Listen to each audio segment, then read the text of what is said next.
બોલો ભક્તો, રાધે રાધે, જય સ્વામિનારાયણ, જય શ્રી કૃષ્ણ.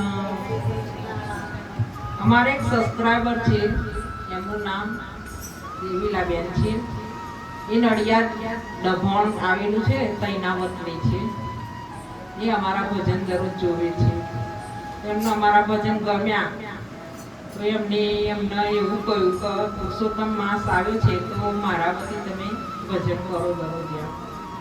તો અમે એમના વતી ભજન કરીએ છીએ દરરોજ. તેમની ઈચ્છા એવી હતી કે પાવન અધિક માસ આવે છે તો ગોપી મંડળને આખો મહિનો ભજન મારા વતી કરે એમ.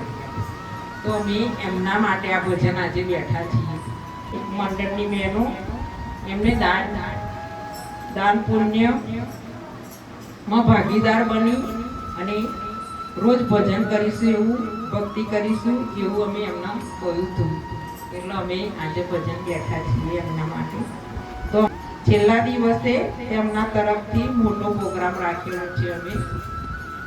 અમને ભોજનના દાતા બન્યા છે. ભાઈ અમને એવું કહ્યું કે છેલ્લા દિવસે મારા તરફથી તમે ભોજન કરજો એમ. તો અમે છેલ્લા દિવસે એવો પ્રોગ્રામ રાખ્યો છે. એમના ઘરેથી એમનો દીકરો ને બહુ પણ આવવાના છે તે દિવસે, તો એ પણ સહભાગી બનશે અમારા ભજનમાં. તો એ પ્રોગ્રામ પણ અમારો તમે જોજો. અને અમારા દરેક બહેનોના આશીર્વાદ છે કે દેવીલાબેનના પરિવાર હંમેશા સુખી રહે, સમૃદ્ધ રહે. એમનો પરિવાર, એમના દીકરાઓ, એમના પૌત્રો, એમની વહુઓ સર્વે ખુશ રહે એવા અમારા પણ આશીર્વાદ છે. એમને આવાના આવા પુણ્યદાન કરતા રહે એવા અમારા આશીર્વાદ છે. દેવીલાબેન, જય સ્વામિનારાયણ. અમે જે પણ ભજન કરીશું એ ફળ એમના માટે જશે એમ. અને આ મારી નાની દીકરીઓને પણ એમને એવું કહ્યું હતું કે આ દીકરીઓને પણ જે ગમે તે લઈ આપજો એમ.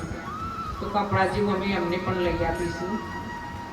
એટલે અમે આ રીતે ભજન કરીએ છીએ દરરોજે.